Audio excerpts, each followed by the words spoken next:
أعوذ بالله من الشيطان الرجيم. بسم الله الرحمن الرحيم. إن هذا القرآن يهدي للتي هي أقوم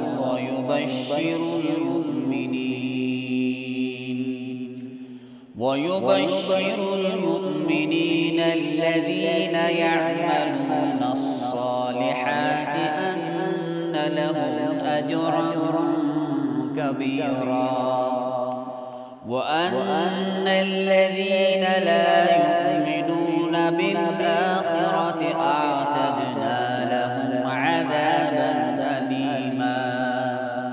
ويدعو الإنسان بالشر دعاءه بالخير، وكان الإنسان عجولا.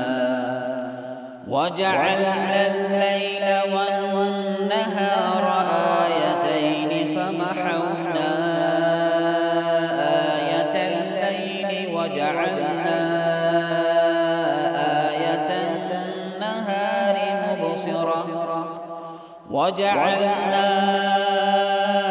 آية النهار مبصرة لتبتغوا فضلا من ربكم ولتعلموا عدد السنين والحساب،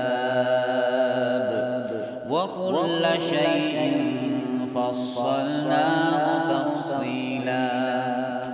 وكل إنسان ألزمناه طائره في عنقه، ونخرج له يوم القيامة كتابا يلقاه منشورا. اقرأ كتابك كفى بنفسك اليوم عليك حسيبا.